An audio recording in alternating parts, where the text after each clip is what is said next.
और सर पे कर्ज था, जेब खाली थी और सपने थे मेरे सितारों के, वर्दी के सपने। मुझे लोफर तक का तमगा दिया गया था कि ये लोफर हो गया है, पैसा खा रहा, बर्बाद कर रहा, कुछ नहीं। सब कुछ छोड़कर दिल्ली चला गया। अम्मी ऐसे रोईं जैसे मैं मर गया हूँ। 6 मिनट के बाद तुम्हारा ख्वाब खड़ा है, तुम्हारा सितारा वहाँ खड़ा है कि आज या तो दौड़ निकलेगा या दम निकलेगा।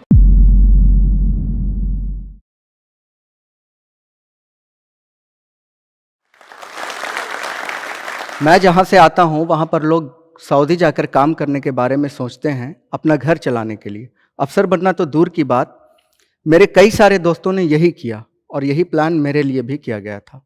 बट मेरा सपना था वर्दी पाने का, क्योंकि वर्दी की बात ही कुछ और होती है और हमेशा से मुझे यही लगा कि मैं इसी के लिए पैदा हुआ हूँ। Hello everyone, myself is Haidar Ali and I am belonging from Sheikhpura district in Bihar. Currently मैं बिहार एक्साइज पुलिस में as a sub inspector posted हूँ।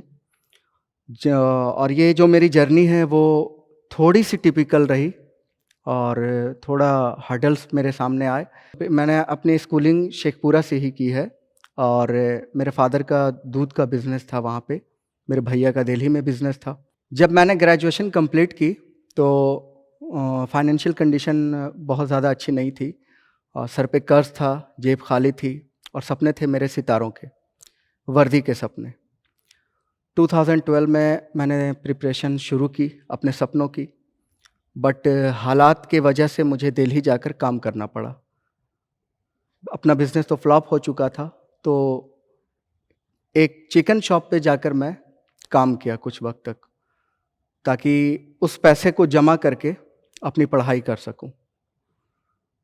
कुछ वक्त काम करने के बाद लगा कि पैसे कम हैं, इतना जल्दी नहीं हो पाएगा, टाइम लगेगा।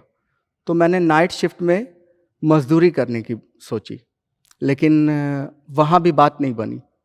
कुछ वक्त के बाद काम करने के बाद मैं वापस घर आया तो घर के सामने हमारी एक ज़मीन थी, ठीक घर के सामने। अम्मी ने कहा कि इसको हम बेच देते हैं बच्चों की पढ़ाई के लिए। तो अभी जैसा कि मैंने आप लोगों को बताया कि वहाँ एक ट्रेंड था, ज़्यादातर लोग सऊदी जाते थे या फिर बाहर जाकर काम करते थे। तो पापा के कुछ दोस्तों ने भी पापा को समझाया कि आप यहाँ बिहार में एक कहावत है, उपला को गोईठा कहते हैं।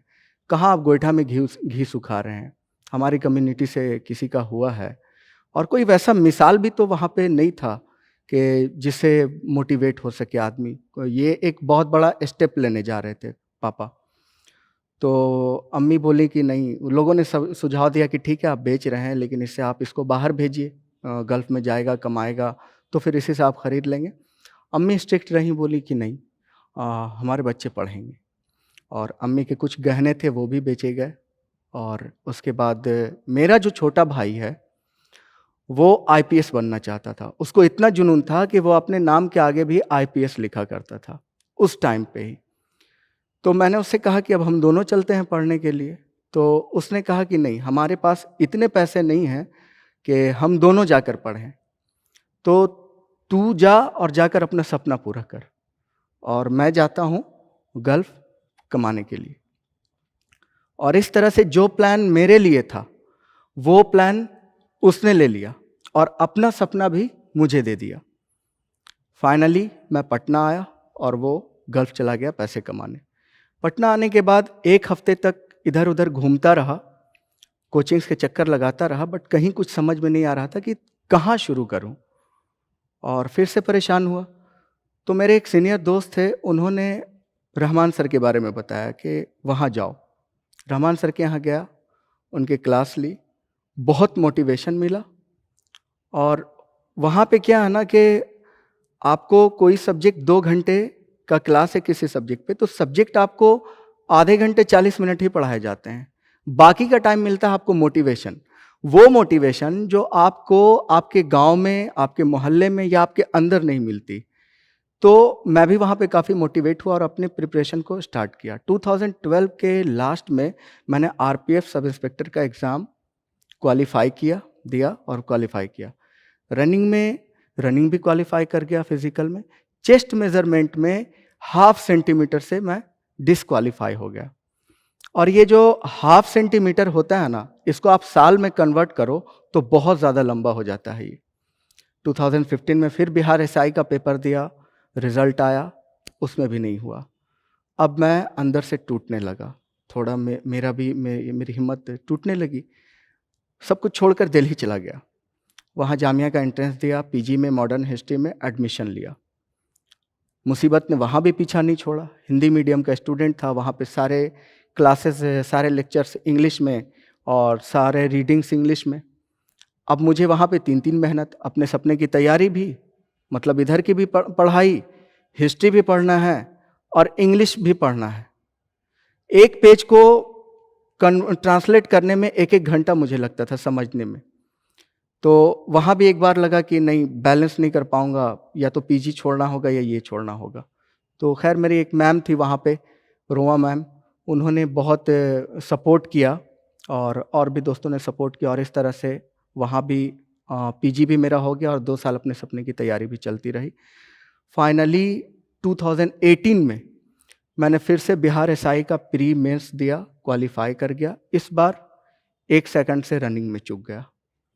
और मैंने आपको जैसा कि पहले बताया था कि ये जो 1 सेकंड है, आप इसको साल में कन्वर्ट करो तो बहुत ज़्यादा लंबा हो जाता है। सपने टूट गए, और सपने सिर्फ मेरे ही नहीं टूटे, मेरा फिजिक अच्छा था, घर वालों को लगता था कि इजी हो जाएगा सब कुछ, तो मेरे साथ साथ घर वालों के भी सपने टूटे। अम्मी ऐसे रोईं जैसे मैं मर गया हूँ। पहली बार पापा की आंखों में आंसू देखा, हमने कभी पापा को रोते नहीं देखा था। सब पापा, भाई, बहन सब रो रहे थे, मतलब मैं अंदर से बहुत टूट गया। अब लोगों के ताने भी मिलने लगे। कुछ लोगों ने सलाह दिया कि वापस इसको भी गल्फ़ भेज दीजिए, कहाँ आप पैसे बर्बाद कर रहे हैं। कुछ ये भी कहने लगे कि छोटा भाई कमा रहा है, बड़ा भाई कमा रहा है, बाप भाई का पैसा खा रहा, सबका पैसा बर्बाद कर रहा। किसी ने मशवरा दिया कि ग्रुप डी में की तैयारी करो, तो कोई कुछ। मुझे जॉब की टेंशन नहीं थी, मैं जॉब लेने पटना नहीं आया था, और कभी मुझे सिर्फ वर्दी चाहिए थी। मैंने कभी रेलवे का नहीं भरा, कभी बैंकिंग का, किसी चीज़ का नहीं भरा। मैंने सिर्फ जब एसआई का आता था जब ही मैं भरता था। खैर अंदर से बिल्कुल टूट गया, हिम्मत नहीं हो रही थी कि अब फिर से स्टार्ट करूं। एक दिन अपने रूम में था घर पे, तो पापा आए रूम में, पूछे कि क्या हुआ, कब जाओगे, फिर प्रिपरेशन करना है ना। तो बोला कि पापा अब नहीं हो पाएगा हमसे। तो पापा मेरे बगल में बैठे और बहुत खामोशी से पापा ये बोले कि देखो बेटा, तुम लोगों के लिए मिसाल बनोगे, तुमको अब मिसाल बनना है। 4 साल लगभग तुमको हो गया, 5 साल प्रिपरेशन करते, अब तुम लोगों के लिए मिसाल बनोगे, क्योंकि यहाँ पर जो ट्रेंड है वो तुमको पता है। तो अब ये डिपेंड तुम्हारे ऊपर करता है कि तुम सक्सेसर का मिसाल बनो या फेलियर का बनो, ये तुम्हारे ऊपर डिपेंड करेगा। और मैं बहुत सोच में पड़ गया। तो पापा मुझे बहुत हिम्मत दिए कि देखो तुम्हारा नाम हैदर अली इसीलिए रखे हैं, तुम कर सकते हो। मुझे मोटिवेट किए, लोग चांद पे जा रहे हैं, तुम इतना भी नहीं कर सकते, कंधे पे सितारे नहीं सजा सकते, फिर जाओ पटना। पटना आया, फिर रहमान सर से मिला, और दूसरा मोटिवेशन पापा के बाद रहमान सर दिए। सर वो उठे और मेरे माथे पे अपनी उंगली से दरोगा लिख दिए और बोले कि इसको कोई नहीं काट सकता, तुम तैयारी करो, मैं कह रहा हूँ होएगा तुम्हारा। मैंने फिर प्रिपरेशन शुरू किया, और 2019 का जो ईयर था वो मेरे लाइफ का टर्निंग पॉइंट था। 64th बीपीएससी का प्री क्वालिफाई किया, और उसका मेंस भी लिखा मैंने। नेट का पेपर क्वालिफाई किया, एक्साइज का प्री मेंस सब क्वालिफाई किया। लेकिन एक चीज़ मैंने ये किया था कि इस बार मैंने किसी को अपने रिजल्ट और एग्ज़ाम के बारे में घर में भी नहीं बताया। ये सिर्फ मेरा छोटा भाई जानता था, और मेरे कज़न ब्रदर शाहबाज भैया जानते थे, और 2-4 दोस्त। क्योंकि डर ये था कि फिर सपने टूटेंगे, फिर सबका दिल टूटेगा।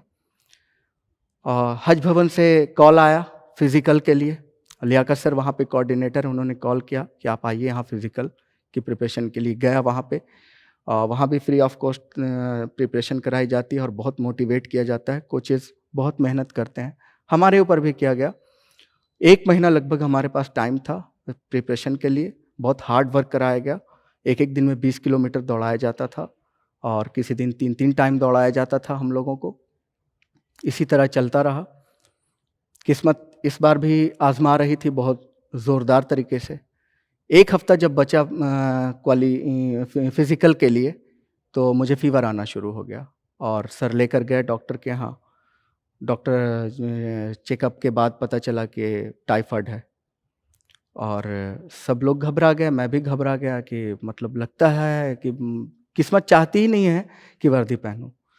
डॉक्टर ने कहा बेड रेस्ट के लिए, तो सर मेडिसिन वगैरह भी दिया। मैंने सर से कहा कि सर मैं मेडिसिन खाऊँगा लेकिन रेस्ट नहीं करूँगा, मैं प्रैक्टिस जारी रखूँगा। और फाइनली मैंने अपनी प्रैक्टिस जारी रखी। सर ने कहा भी कि तुम शाम वाला प्रैक्टिस एक टाइम का छोड़ दो, एक टाइम मेंटेन करो। मैं बोला नहीं, मैं प्रैक्टिस जारी रखूँगा। मेडिसिन लेता रहा, प्रैक्टिस करता रहा और फाइनली जिस दिन जाना था सर मेरे साथ मेरे जो कोचेस थे वहाँ पे वो भी गए बाहर में और सर दूर से मुझे दिखाए कि 6 मिनट में 1600 मीटर हमें दौड़ना था। तो सर ये बोले कि तुम्हारा ख्वाब उस 6 मिनट के बाहर है। 5 गेट था, 5वां गेट क्रॉस करने के बाद दौड़ कंप्लीट होना था। बोले उस 6 मिनट के बाद तुम्हारा ख्वाब खड़ा है, तुम्हारा सितारा वहाँ खड़ा है, अब तुम्हारे ऊपर डिपेंड करता है। मैं गया, जो स्टेजेस थे वो पार करते हुए। उसके बाद जब ट्रैक पे मैं रनिंग के लिए खड़ा हुआ तो मैं ये सोचकर उस दिन दौड़ा था कि आज या तो दौड़ निकलेगा या दम निकलेगा, और ये सोचते हुए मैं दौड़ा। अल्हम्दुलिल्लाह सारे स्टेजेस पार करता हुआ और मेरा हो गया सब कुछ कंप्लीट। एक्साइज एसआई में मेरा सिलेक्शन भी हो गया। तब घर में बताया और घर वाले शॉक थे, सरप्राइज थे कि मतलब ये कैसे हुआ। तो फिर मैं बताया कि इस वजह से मैंने छुपाया था। और इस बार फिर सबकी आंखों में आंसू। जब घर में ये पता चला, सबकी आंखों में फिर से आंसू था। मेरे फेलियर पे नहीं, इस बार मेरे सक्सेस पे। और जो मिसाल बननी तय थी वो मिसाल बनी। अब मेरे मोहल्ले के बच्चे और मेरे घर के भी बच्चे वो बाहर नहीं जाना चाहते हैं, सऊदी नहीं जाना चाहते हैं। वो लोग भी मेरी तरह बनना चाहते हैं और कुछ बड़ा करना चाहते हैं वो लोग भी। होता क्या है ना कि लोग सोचते हैं कि हम 6 घंटे, 8 घंटे या 10 से 12 घंटे पढ़कर पढ़ेंगे और हमारा एग्ज़ाम क्लियर हो जाएगा। नहीं, ऐसा नहीं है। पढ़ना तो आपको है ही, क्योंकि एग्ज़ाम का और मेहनत का कोई शॉर्टकट नहीं होता। बट उसके लिए एक ज़िद चाहिए होती है, एक जुनून, एक पागलपन, जो आपको चैन नहीं लेने दे, आपको सुकून नहीं लेने दे, जब तक आप अपने गोल को अचीव न कर लो। तो आप ये सोचिए कि मैं एक ऐसे कम्युनिटी से निकल कर आया और एक ऐसे जगह से आकर वो किया जिसके बारे में किसी ने सोचा नहीं था। मेरे बारे में किसी ने नहीं सोचा था। मुझे लोफर तक का तमगा दिया गया था कि ये लोफर हो गया है, पैसा खा रहा, बर्बाद कर रहा, कुछ नहीं। मैंने वो किया। इतने सारे फेलियर्स के बाद जब मैं कर सकता हूं तो आपको क्या रोक सकता है? बस खुद पे मेहनत, अपनी मेहनत पे भरोसा रखिए। पहले ये सोचिए कि मुझे ये करना है, मैं इसी के लिए पैदा हुआ हूं, और एक वे कोई पकड़िए। ये नहीं कि ये भी फॉर्म भर रहे हैं, वो भी फॉर्म भर रहे हैं, उधर भी भाग रहे हैं, उधर भी भाग रहे हैं। अपना एक टारगेट गोल कीजिए कि हाँ मुझे ये चाहिए, और उसके लिए फिर आप दिन रात लग जाइए। चाहे कितने भी मुश्किलात आए, मुझे इससे डिगना नहीं है, हटना नहीं है। एक जिद, एक आग, एक जुनून, वही आपको रिजल्ट दिलाएगा। बस यही कीजिए, खुद पे भरोसा रखिए और चलिए आगे। आपका भी रिजल्ट होएगा, आप भी अपने टारगेट को अचीव करेंगे। आप भी कल यहां आकर खड़े हो सकते हैं। लगता था शायद मैं आईएएस बन भी जाऊं तो मुझे इंग्लिश शायद नहीं बोल पाऊंगा।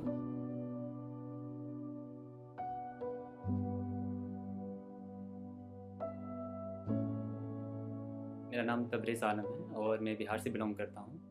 मैंने जो भी मेरा एजुकेशन मैंने बिहार से हिंदी मीडियम में मैंने प्राप्त की और लास्ट ईयर मैंने अपना ग्रेजुएशन कंप्लीट किया है। प्रेजेंटली मैं दिल्ली में रह रहा हूं और यूपीएससी का प्रिपरेशन कर रहा हूं। तो प्रॉब्लम जो सबसे बड़ा जो प्रॉब्लम होता है कि जैसे आप हिंदी मीडियम स्कूल जब प्राप्त करते हैं तो क्या होता है कि जब कोई अगर आपसे कोई प्रश्न पूछता है इंग्लिश में तो आपको उसके बारे में जानकारी आपको होता है, बट क्या होता है कि लैंग्वेज का आप उस इंग्लिश में एक्सप्लेन नहीं कर पाते। इंग्लिश से तो बहुत डर लगता है क्योंकि मेरा इन्वायरमेंट ही नहीं है, तो इंग्लिश से डर लगेगा, ये नेचुरल है।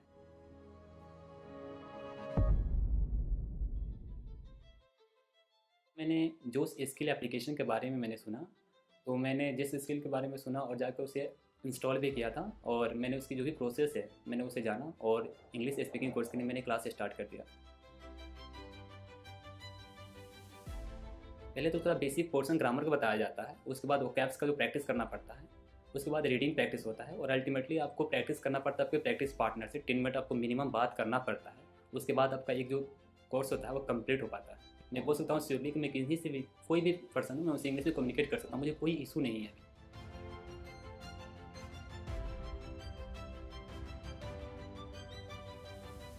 सो जोश स्किल ने काफ़ी हेल्प किया मेरी कम्युनिकेशन स्किल को इम्प्रूव करने में। So that's why today I am here. So first of all I would like to thank Josh skill who really helped me a lot to improve my communication skill. Thank you, Josh. And finally, I would like to say, education is the most powerful weapon which you can use to change the world. Thank you.